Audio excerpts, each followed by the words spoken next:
And now, ladies and gentlemen, he's been calmly and carefully thinking about how he's going to attack this one. Yes, ladies and gentlemen, he's been on our show. He has smiles, and he's smiling, and he's a little bit of a jokester. I think he is. Maybe he's just trying to joke around with us half the time about the Steelers. But I love him. We are now talking to Chat Sports Steelers and NFL analyst Jack Sperry.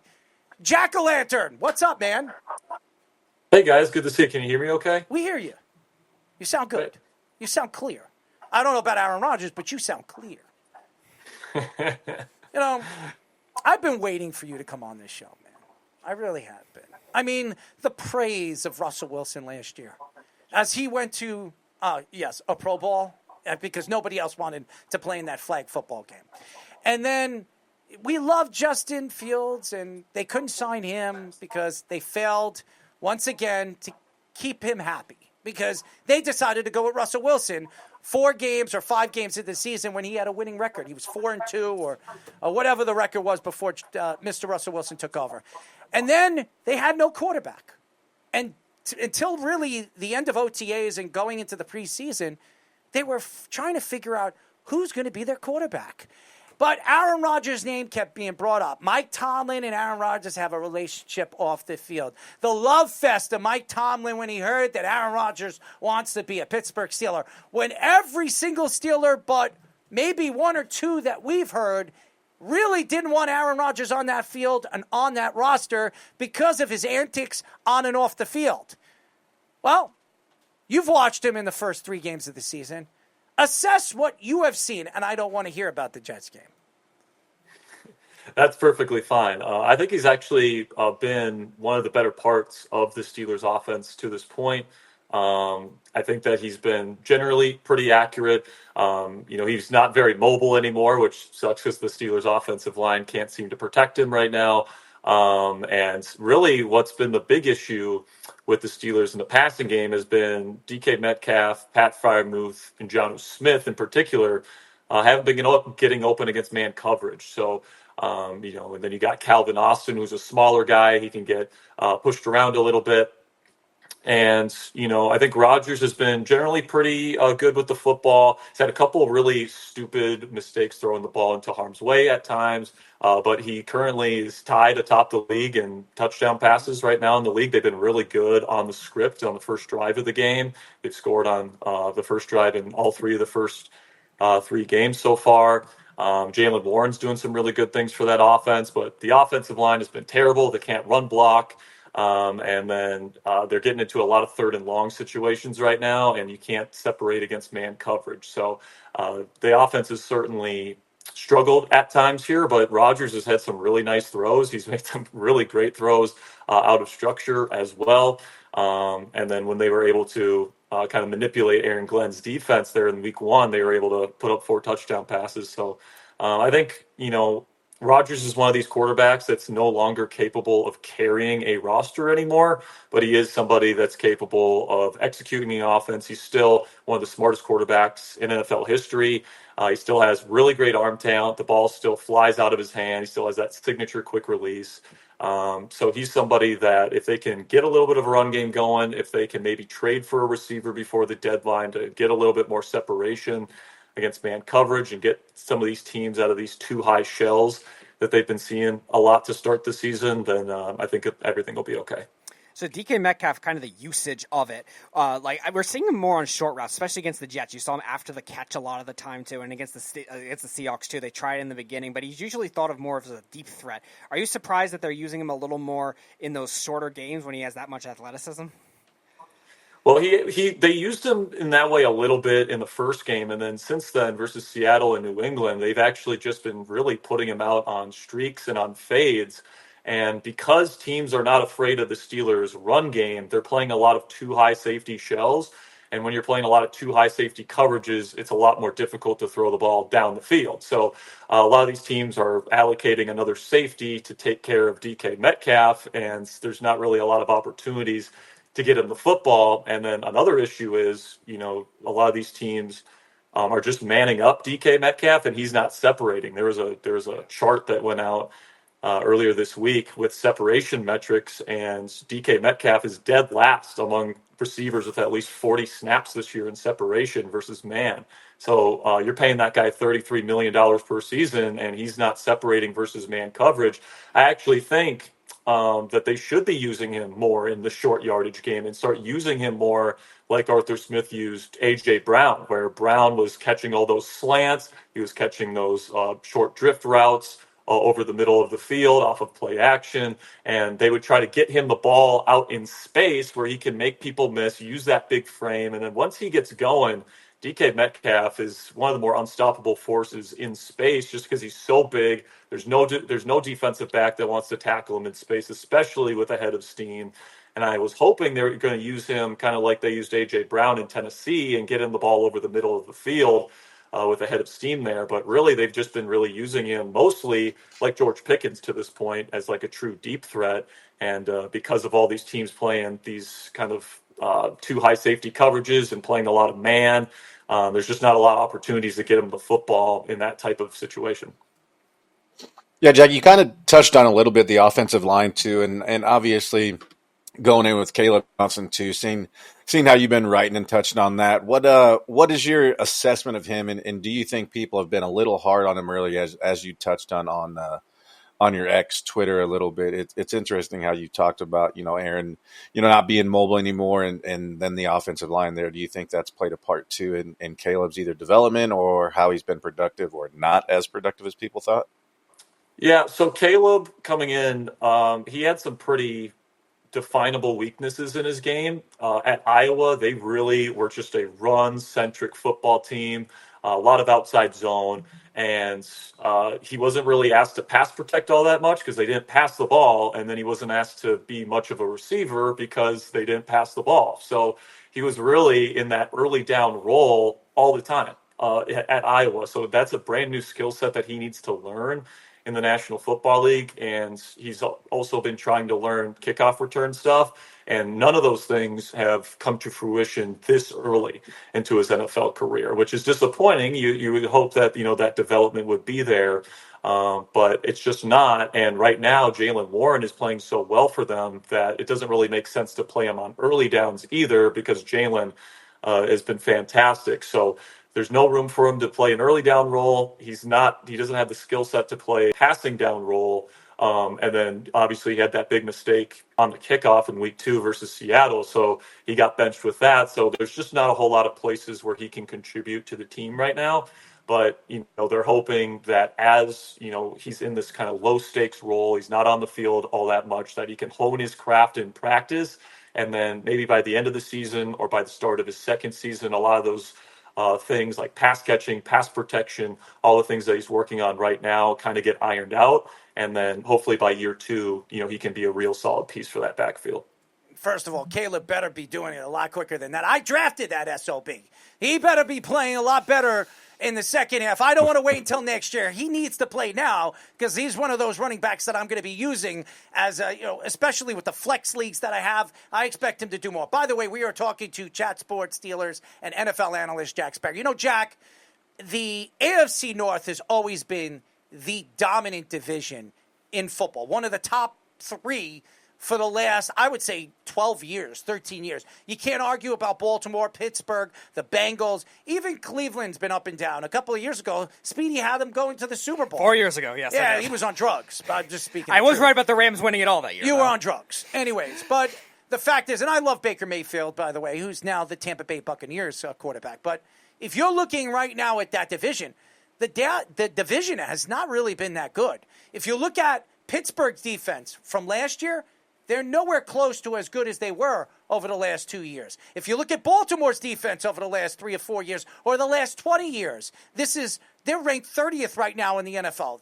This defense is not a shell of themselves. We all know what the Bengals defense is without Trey Hendrickson. It's not good. The best defense in this division is the Cleveland Browns, the lonely Cleveland Browns, who just knocked off the Green Bay Packers. Are you surprised right now that really this is a mediocre division, and why do you think it is a mediocre division? Well, I think the Ravens will end up being okay. They play the Bills and Josh Allen, and then you play Detroit and that awesome offense. So, some of the points given up, the yards given up, once they start playing some of these lesser teams, I think that we'll see Baltimore continue to fill up the win column. So I'm not too worried about Baltimore. They're certainly putting up points. Honestly, biggest issue with them that I'm worried about is Derrick Henry and whether or not he can figure out this fumble issue that he's been dealing with. Steelers are a team with a lot of new pieces on there. They're dealing with some injuries. I think that you can expect the Steelers to play better as the season goes on both sides of the ball because they got, I think last week, all 5 of the starting secondary members were new to the team. So, if you want to run a lot of these man match rules type of stuff, that relies a lot on trust, on chemistry, on communication. And, Steelers just haven't been able to run a lot of that stuff because all these players are new and they're still learning how to play with each other. So I think that defense, once Joey Porter Jr. gets back, Deshaun Elliott gets back, I think that defense is going to be pretty darn good as we get into December and January if they make the playoffs. The Bengals, losing Joe Burrow for multiple months is brutal. I think their defense is still not very good at all. I expect them to, even though they started out pretty good here this season, 2-1, I think that they're probably going to start losing some games here. And then Cleveland, Cleveland's got really good defense, and they need to figure out what they're going to do on offense because Joe Flacco and that offense has not been able to move the football at all. And they might have to think about start playing some of these rookie quarterbacks to see if they can get something out of these guys because they legitimately have a defense with as much man as they run, with Myles Garrett playing as well as he's playing right now. That pass rush is legit, and they're holding up in man coverage pretty well against some pretty darn good offenses here. So, it'll be interesting to see if one of these rookie quarterbacks that gets a shot for Cleveland actually ends up playing well in their rookie season. And if that happens, they might be able to put some wins together, maybe even be third in this division over the Bengals, depending on how long Burrow is out. But I think by the end of the season, we're going to be looking at this division as a lot better as what we're looking at them right now. Ladies and gentlemen, Jack Sperry is on drugs. That's what he is. You just heard him right here on this show that he said that the Bengals will fall to 4th place. I have no idea what this man is speaking about. There's no way in hell old man Joe is going to make this Cleveland Brown team a 3rd or even 2nd rated team in this division. And by the way, Dylan Gabriel is the guy. If they put Shador as the quarterback this year, it is an absolute downfall of this organization. It is what I call a shit stain, as we all know it. As we were just talking about Travis Hunter with the bowl, I could have put that as my deuce of the day, Mr. Jack Sperry. That is as deuce as you can lay it. And that, ladies and gentlemen, is my sale on that. All right, I'll shift to the trade of the former Jacksonville Jaguars corner, Jalen Ramsey, traded to your Pittsburgh Steelers this offseason from the Dolphins, and then you got Johnny Smith as well. Minka Fitzpatrick goes the other way, which I think a lot of Steelers fans were saying was a good salary cap relief. I think before Kyle Hamilton got paid was the highest paid safety in football. Like, have you seen the impact on both sides, and is there something still missing from maybe losing Minka in that secondary? Played pretty well. I think what I want to see from the Steelers and their use of Jalen Ramsey is I want to see them blitz him more. They used to blitz Mike Hilton a ton from the slot, and it would really affect the way that offenses would have to operate against the Steelers because Mike Hilton, as crazy as it sounds, him being kind of a smaller slot corner, they would use him almost as like an edge rusher blitzing off the edge from the slot. And I think they should be using Jalen Ramsey like that. He's bigger. He's an awesome tackler. He's a great run defender. He can help out in run defense close to the line of scrimmage in that way. And I don't know if it's because, Joey Porter Jr.'s out, Deshaun Elliott's out, so they want him out in coverage more or what have you, but they've only blitzed him a couple of times from the slot, and when they have, it's been successful. So I think Jalen is still a really impactful defender. I know he's getting older, and he's not quite what he once was in his prime, but he is still a star-level corner, in my opinion. He can still hang with the best of them. He had that great hit on Garrett Wilson to finish the game in week 1. Super instinctual, physical player that can enforce his will, and one of the best run defending and tackling corners in football still, even at his age. So I think that, Minka, is certainly somebody that is truly regressing right now. I think we're seeing that in Miami. And to unload Minka's contract, like his cap hits per season at the point that it was at in his contract was just not sustainable. I think you're getting a more impactful player on your defense for less money against your cap in Jalen Ramsey. And you get another player involved in that deal with John Smith, who's been a pretty good manufactured touch guy. So I still really like that deal for Pittsburgh. It saved them money. You get a better player, and I'm just hoping that they can use him a little bit more creatively in the weeks to come as he gets more used to playing in the Steelers defense. Yeah, so I'd like to touch on like your opinion of what is it going to take. Obviously, there's been scuttlebutt that this, depending on what happens with Tomlin, this is his last year, and that's a big if, right? But what do you think? Well, I mean, obviously, everything that he's done, not having a losing season, obviously having won in a while, but what is it going to take for him? Like, what is there really a definitive way of him losing his job, or them letting him go, or moving on, or however they want to word it, with the way that this season goes? Well, I think for sure they need to miss the playoffs. I think that's step one, and I think there needs to be a certain level of things not getting better from where they are right now.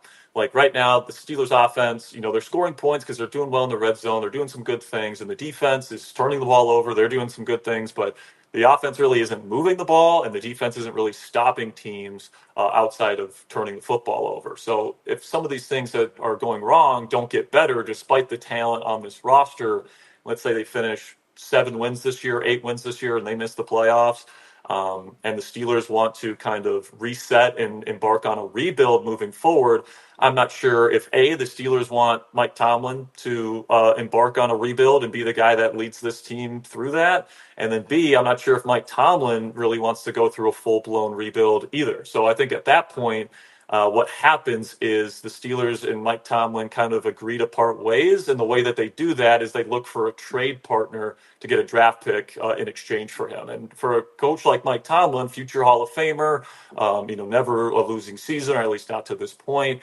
very well-respected guy in the league. I mean, we've seen coaches get traded for, day 1 and day 2 draft picks, and I'm sure he could fetch one of those. And then at that point, I think that they would go out and get somebody like maybe a Brian Flores from Minnesota. He coached in Pittsburgh. He has instant credibility in the Steelers locker room because of that.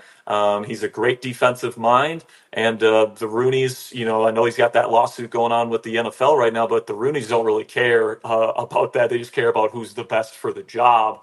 And I definitely think there'd be a lot of players that would be jazzed up to play for Brian Flores if that was the case. So, if you're the Steelers and you're embarking on a rebuild, you already have all these compensatory picks. I think you have like 12 draft picks next year right now. And then you can add another high draft pick for getting rid of Tomlin, and you bring in a great young, defensive mind that runs a great defense in Brian Flores, who's got great connections to the Sean McVay, Kevin O'Connell offensive coaching tree. Bring Josh McCown over as the new OC or someone like along those lines. And, I think that you're sitting pretty good if that's the situation heading into a rebuild. I want her melons. Now, I really do believe Jack Sperry is on drugs. Ladies and gentlemen, the one and only Jack Sperry is fantastic. He's a Pittsburgh Steelers guy. He actually believes Josh McCown will be a great offensive coordinator in the league. Go back to high school. Go coach some high school football, your son, whatever. I do not think Josh McCown is going to be a good offensive coordinator in the league. I'm just speaking my truth. But here's the thing. Pittsburgh right now, let's get off of it. You've watched 3 weeks of NFL football, all right? There's a lot to kind of go through and figure out what has been the top things that you've seen so far in 3 weeks and some of the low things you've seen. Give me 2 of your top things that you like that you've seen so far early this season, and tell me 2 of your worst. I love to hear this. Are you just talking about like teams? Or are you talking about players? Whatever. Like what are you looking for specifically? Whatever. Yes. Well, I mean, I'm loving what I'm seeing from the Colts offense right now. If you would have told me a month ago that Danny Dimes would be leading the league in EPA per play and success rate right now, I would have called you crazy. But Shane Steichen is one of my favorite offensive play callers. He's so creative. He does such a good job setting guys up for success. Tyler Warren's been awesome. They got some great weapons. Now, is Daniel Jones a top 10 quarterback in the league? Probably not in a vacuum. We've seen too much bad ball from him in the past to say that, but I think that, he has certainly proven that with the right situation around him, with a good O-line, a good run game, good weapons, good play caller. I mean, this is a really good offense right now, and that looks like a pretty darn good football team. And with the Texans starting as poorly as they have, great quarterback. Stop it, Sperry. I think we're looking at the AFC South champions right there in the Colts if they can keep it up. They also got an underrated defense there in Indianapolis. So definitely I'm liking what I'm seeing from those guys. And then another thing, how about Justin Herbert leading the Chargers with that pass-heavy attack? Let's talk about him because, that Chargers team, Harbaugh, everyone expected that to be Omarion Hampton, Najee Harris, heavy run game. And it's been the exact opposite. They've been airing it out. And Greg Roman, who's known more as a run game coordinator, has dialed up some great concepts. Even Johnston, who's been kind of panned for his drops in the past, has been really explosive and really good down the field for Herbert. Of course, they got Ladd McConkey, who's awesome. Keenan Allen has done a fantastic job rekindling with Justin Herbert to this point. Right now, if Herbert continues on the trajectory and they keep throwing it as much as they're throwing it, and he's putting up the numbers that he's putting up, he's going to be the league's MVP this year. That's what I really believe. And what's your bad? Oh, the bads. Oh, my goodness. Where do I start? There's a lot of bad. I mean, there's only 6 teams in the AFC with winning records. I got to start with Miami. I mean, just a complete cultural failure on the part of Mike McDaniel. This is the big thing about McDaniel coming in is people wondered, could he handle the locker room? And it just seems like that, multiple years now into this experiment, he's starting to lose it. And that defense is not playing good football. Offensive line certainly isn't built to where it needs to be. And Tua is making some really bad mistakes in the fourth quarter. And I really think that they're about to embark on yet another rebuild. They're going to hire another head coach. They might fire McDaniel this week if they lose to the Jets without Justin Fields. So keep your eye on that. But I would say Miami is definitely one of the teams that have been just awful. And then I'll say the Saints defense for my other one. I mean, watching those guys on film, Brandon Staley, the worst defensive play caller in the league, bar none, in my opinion. Super soft defense, tons of off coverage, super predictable, and then the talent there is not good. So you combine that terrible coaching with the terrible defensive roster they got there in New Orleans. I'd have to say they're probably the worst team in the league right now. Shot in the dark, ladies and gentlemen. Jack Sperry had to mention the New York Jets and throw the Jets right under the table. He had to add the Miami Dolphins. If the Jets beat Miami without Justin Fields, Mike McDaniel's gonna get fired. What a crock. Get out of here. He said positive things about Daniel Jones. Take what you can get. That's the only thing I liked. Him and Justin Fields, those are A+s. I absolutely agree with him on both guys. And why not put Daniel Jones in possibly an envy? He's definitely comeback player of the year. Definitely comeback player of the year. If Indianapolis wins 11 games this year, and comes out of the AFC South and he shows up in one of these playoff games, absolutely comeback player of the year. I love those takes, but you had to attack the Jets. This is what really makes me upset about you, Mr. Jack Sperry. I have gone at you. I didn't attack you on social media. I've stayed clear with you on some of those Pittsburgh Steelers takes. And now, with your Aaron Rodgers and your Pittsburgh Steelers, now I'm going to really put a hex on them. Tomlin's not making the playoffs. This Pittsburgh Steelers team is overrated, and I love you, Mr. Watt. Watt is not going to have more than 15 sacks this year. Book it! That's all I'm going to say. That's still a good year for him, so I'm not going to say anything bad about it. But, Mr. Jack Sperry, we love you. I do. I love you. I love your personality. I love what you do with the Pittsburgh Steelers and Chat Sports. You're sensational. I want you to know that I still love you. As much as you tick me off sometimes with some of those crazy Pittsburgh Steelers takes, I follow you. I watch your YouTube channel every week. And I got to say, the enthusiasm, the way you bring it up and you use your hand gestures and you have your nice little headset over your head and you're doing your thing. I love it. But you got to cool down, man. You got to give my Jets a little bit more credit. How about Will McDonald, man? Will McDonald's special. You can't take that away from him. He's special. Yeah, he's good. Good football player. Yeah, so for all the Jet fans that said the guy was a terrible pick at number 15, Joe Douglas is laughing too. I don't know where he's laughing. He's somewhere, wherever he is. Anyways, Jack, we really do love you. Keep up the good work, and we'll talk to you soon, buddy. Thanks, guys. Thanks for having me on. It's always a pleasure. The one and only Jack Sperry. What a special guy. I gotta love him. I mean, we all love him. I can't hate on him. I love him. He praised Daniel Jones. Give him credit. I do. Everybody should praise Daniel Jones. Daniel Jones has had a great season. You cannot put this man down. He beat the Broncos. He beat Tennessee. He beat top defenses. Defenses that everybody said was going to absolutely murder him. And the guy played a good game. Yes, he has a good offensive line. And I've said it. If you put good players around him, you can win. And I have said that. He's a winning quarterback. You can win. And no, he's not Trent Dilfer fish. What a crock of crap that comes out of his mouth sometimes. What a hater. Because he's a friggin' Giant fan. But Jackson Dart should play this week. He should play against the Chargers. Oh, what a terrible take, ladies and gentlemen. Jabba, I don't know if you've seen my jokes of the private Terrible! Chat. Quarterback hate rankings. Fish number 3, Daniel Jones, right behind Owen and the Beef.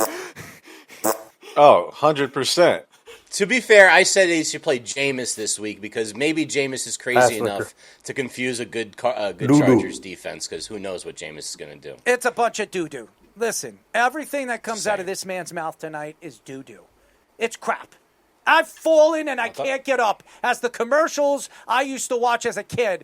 Mommy, where's Grandma? I run and I can't get up. That's when I listen to this guy. I listen to this guy and I can't get up. I might as well just hit the deck, guys. I'll let you guys speak for the rest of the show. He's still mad that I injured his eardrum last show. Yes, and now, he did. He's struggling. That's right. It's been tough. It's been a tough haul. First of all, I'm wearing, look, I want you guys to see what I'm wearing right now. Here. This is because of Fish. Here, guys.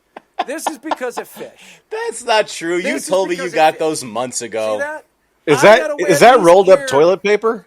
No, these things go in your ear. It has an end. That's dude ears. No, actually, that's not dude wipes. That's dude ears. Actually, these were rated 4.9 on Amazon. Over like 3,000 people have put very high praise on these things. And I can use them when I DJ. I can use them anytime I wear these headsets. So eat my rear end. Exactly. It didn't happen 2 days ago. You've been going deaf for a while. By the way, all those takes about Daniel Jones over the last, 6 months, absolute doo-doo. That's right, ladies and gentlemen. We'll absolute doo-doo. Droba. Yes. Look, I think that Daniel Jones is really great. They should give him a $40 million contract for 4 years next year. It's never gone wrong before. I'm sure it'll work out just fine for them. Thumb up my ass. That's probably a lot up his ass. Anyways, yeah, that's all I got to say about that. I love Jack. Jack knows I love him. I love when he comes on a show. I just like busting his balls. And I am not, after what Aaron Rodgers has done to me as a Jet fan, and I love Aaron. I've been following Aaron Rodgers' career. I think he's the greatest quarterback. I've watched football for not 43. I started when I was 6, so it's been 37 years I've been watching football. Okay? And Aaron Rodgers is the best quarterback I've seen in his prime than anybody. Tom Brady, Peyton Manning, Aaron Rodgers at the top of his game. I'd put him against anybody. But this man doesn't shut the F up. He always opens his mouth. What he said after that Jet game was just despicable. The Jet players did nothing to him. Did nothing to him. And then he's attacking. Jack wants to say something so bad right now. No, he doesn't have just to. See it. He doesn't have to. He could just hear this take. Nah. It's good. You could sell it. You could take it. You can, bury it wherever you want, like a bone. A dog likes to bury his bones in one very nice place. Well, I bury my bones everywhere. It doesn't matter who comes on this show. It's getting buried, and it's going to be buried in your brain for the next time you come on. And when I tell you, Aaron Rodgers, what did Aaron Rodgers do? Absolutely nothing. As Mike Tomlin will be looking for a new job at the end of the season. Ladies and gentlemen, I love Mike Tomlin, by the way. I can't bust his bubble. He's a great coach. If he does leave the Pittsburgh Steelers, I think he takes a year off. I do not believe he's going to be coaching another team next year. I think, like we've seen it by many coaches, they take a year off, they see what's out there, and then he'll look at other positions that will open up. I think the guy from the Browns, I think Kevin Stefanski is the big name that I think if he becomes available and the Browns decide to move away from him, he's the big name that I would be looking at. I would look every single team lining up to hire Kevin Stefanski because I think he is one of the best offensive minds the NFL's seen since Andy Reid. He'll be the perfect Atlanta Falcons head coach. I'm not a big Sean McVay fan. I've never liked Sean McVay. So I know Jabba has a love fest for him. I love Sean McVay's wife. I mean, she looks good. I mean, that woman can shake and bake anytime she wants. I mean, she can dance on this table if she wants. I mean, if Sean wants to bring her over here and sit right next to me, I don't think he's going to be able to take her home. She'll be hanging out with me after this. But, I got to say, Sean McVay's wife, beautiful. His coaching ability, I don't know about that. I'm not a big fan of the Kyle Shanahan tree, as everybody knows on this show. Kyle Shanahan is the most overrated coach in NFL history. And by the way, what has he won over there in San Francisco? Nothing. 0. Poof. Like a nice little, Dutch. We could ask Mr. Sean Smith about those Dutches that he smokes and he gets high with every single day of his life. So thank you. Thank you, Sean, for making my day a little bit more happier. Anyways, that's Jack Sperry, ladies and gentlemen. Let's give him a golf club. Give him a golf club. Beautiful. We love him. And by the way, I love the back of that apartment, your beautiful house. I love the refrigerator. I love that whole feeling. It's beautiful. Jack is a beautiful man. He's just a beautiful man. Anyways, ladies and gentlemen, we call this next segment Save Your Tears. Hey, Jack. Mom, what's one thing Jack, why don't you stay can't in for Save Your Tears? Let's bring Jack in. Jack, you come in for Save Your Tears. You can play with us. Save Your Tears.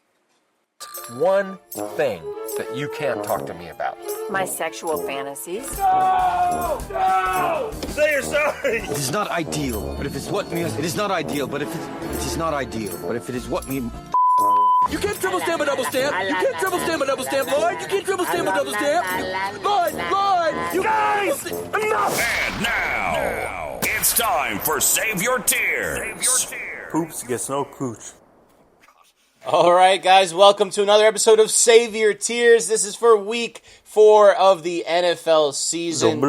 We are going to get into it. Again, this is the game where we have a $15 salary cap. There are 5 positions to fill out: quarterback, running back, 2 receivers, and a tight end. Must pick from the column for each one. For the receivers, can't mix columns. So here is the crop of guys you're going to pick from tonight. We're going to pick 3 games. The games are the marquee game of the 1 and 2 teams of the Ravens and Chiefs. We have the Bears taking on the Raiders, and I think that leaves the Panthers facing off against the Pats. So here are the guys we got. $5 quarterback Lamar Jackson, followed by Patrick Mahomes, Caleb Williams, Drake May, and Bryce Young. At running back, Derrick Henry is the top guy, followed by Ashton Genty, Chuba Hubbard, DeAndre Swift, and Travion Henderson is probably going to get the carries after everyone else fumbled the ball a million times last game for the Pats. At wide receiver 1, Rome Odunze is the $5 player, followed by Tedero McMillan, Trey Tucker, Kayshon Boutte, and Giants nemesis Tyquan Thornton. Wide receiver 2, Zay Flowers. Errol didn't get it done for you last week, but we know Zay Flowers is a pretty reliable player, followed by Jacoby Myers, DJ Moore, one of Errol's great favorites of all time, Hollywood Brown, and old man DeAndre Hopkins rounded off for $1. And finally, tight end, Brock Bowers is the $5 player, followed by Travis Kelce, Hunter Henry, Mark Andrews, and the $1 player. With Colson Loveland questionable, we're going to go with Cole Kmet. So again, guys, you're going to pick your rosters. We are going to go through it, and we will go starting off with... Who do we got in today? We got Tommy. Let's go with Jack. Let Jack go first. Let's get Jack. You want to start us off, Jack?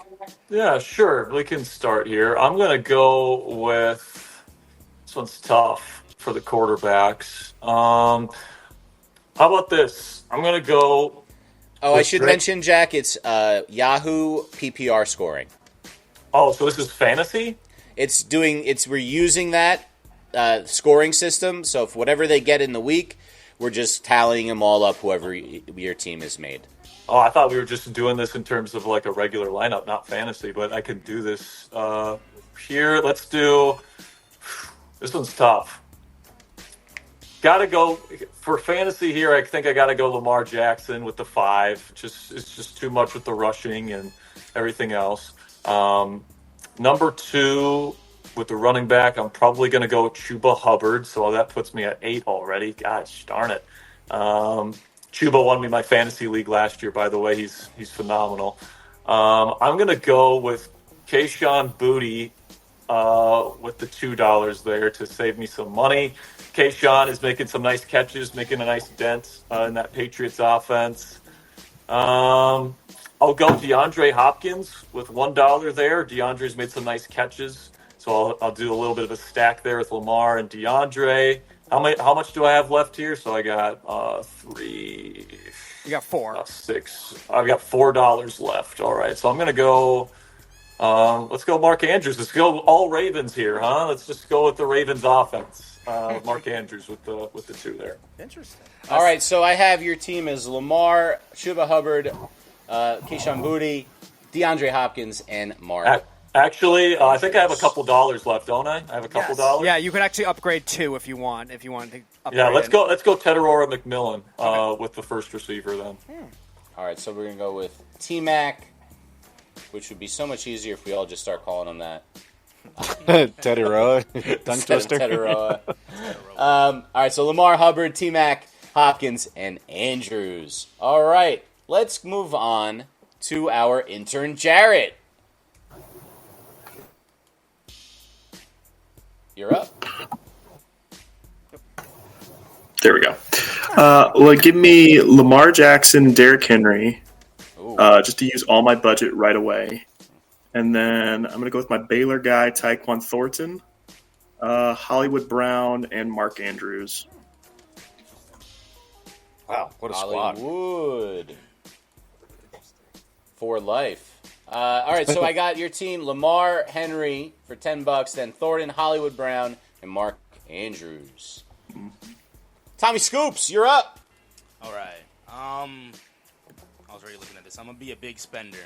I'm going with Lamar. I'm going with Hubbard. You're usually thrifty, Tommy. You're the only one that occasionally saves money. Well, we're going to use all our money here because I'm going with Adunze.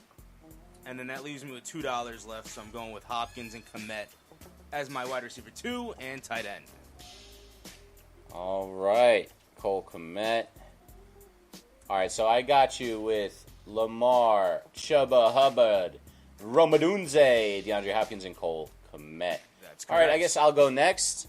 I have not put much thought into this, other than I really liked what I saw out of Caleb Williams last week, so I'm going to go with Caleb Williams for $3. Hey, Fish, did you see how Errol walked away? Yeah, he doesn't. So here's the thing, Jack. Errol, one time, copied my entire team. And he doesn't want anyone to think that I would copy that he would copy me. So he's just walking away. So I'm going to go Caleb, followed by, running backs kind of slim this week. I'm going to go crazy. I'm going to believe in Travion Henderson. Because I just know after watching, fumble twice going into the end zone, he's never getting the ball again. They're just never giving it to him. What's his name? Ramondre Stevenson. They're just not going to give it to him again. He's going to have to earn that back, or everyone else is going to have to get hurt before him to get the ball. So I think they're going to go heavy dose of Henderson. And Gibson is the other guy, and he fumbled too in the game. So that's as a coach, I'm going with the guy that didn't fumble last week. I'm going Travion Henderson for $1. So I'm going to go with that. So now I have a lot of money left, and let's spend it. I'm going to go with Adunze is acting like he's a top 10 receiver so far this season. And he might be at the end of the year in fantasy. So I'm going to go Adunze, and I'm going to go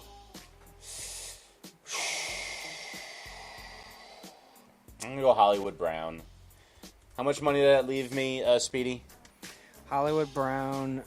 So 7, Henderson. 10, Caleb and is 1. So I have 3. $4. Oh, if I win, because I took Travis Kelce, and he had a wonderful game and dedicated it to his fiance. What a great win that would be for me to brag about. And people have to give me compliments. By the way, Jack, the winner of this gets on the next show, and we can send it to you. We can record it for you. Compliments that have to be 51% genuine from all the losers, because you did such a great job. That is your reward, your winnings for this game. And so that gives me Travis Kelce, Errol. I know you're not taking him. What's he saying? He's enjoying the cheese sticks right now, Fish. He's enjoying the cheese sticks. Back to the cheese sticks. Oh, my goodness. The cheese stick murderer is back. Okay, hold on. We got to get Jack's opinion as this has become a thing now. Let's take this down for a second and talk about this. Errol eats his string cheese like a serial killer. Like, he literally just pulls it apart and then... Do you actually string cheese it, or do you, bite it? You're muted. We need this info. This is important. I string cheese it personally. Like, I actually string it. Yes. I might be. Am I a psycho for that, or is that No. is that weird? No. Is that the normal No. way? That's the way you're supposed to do it, right? Yeah. Okay. You know, some people are a little different with how they go about their string cheeses. But look, to each their own. It's a free country, at least so far in America. Let's move on to Speedy Petey. Oh, we were gonna let Nithin go, but Nithin just left the room. So I'll honor I'll honor Mikey C this week. I'll take Drake May for him. I'll go Chuba Hubbard as well. Give me Thornton. Give me Myers. Give me Bowers. Hubbard. You said Thornton, Myers, and Bowers? Yep. One of each number. Myers and Bowers. Excellent. Let's go to Jabba. I'm going to go Mahomes. Ooh, nice. Hubbard. I got to go with the booty. Booty. Booty. And then I'm going to go... Ooh. Errol loves Zay Flowers. He does. I'm going to actually, you know what? I'm going to go Jacoby Myers and Mark Andrews. All right, so I got you as Mahomes, Hubbard, Booty, Myers, and Andrews. All right. Tell him to put his headset back on. Well, wait about Nithin. Yeah, let Nithin pick. Nithin. Is Nithin here? Nithin's in. Nithin! I have to is he eating adjust string my cheese? table, of course. What's up, guys? How you doing? Insert column to the right. Okay, Nithin. Oh, not over there. Oh. Nithin, what do you got for us, buddy? Well, for the quarterback, I'm going to take Patrick Mahomes. Running back, take Mahomes. Running back, I'm going to take DeAndre Swift. Wide receiver, I'm going to take McMillan. Oh, wait, no, never mind. Scratch that. I'm going to take Kayshon Boutte. Booty. And I'm going to take Mark Andrews. All right, you got 6 left, Nithin. So you could actually upgrade anywhere if you want. Nithin's trying to play rollover. He's trying to get us to get rollover points. Frugal. I'm going to take Zay Flowers. All right, so he saves $1. All right, so Nithin, I got you with Mahomes, Swift, Booty, Flowers, and Andrews. Mm-hmm. All right, last but not least, Errol Marks. All right, here I am. All right, who's Patrick Mahomes playing this week? The Ravens.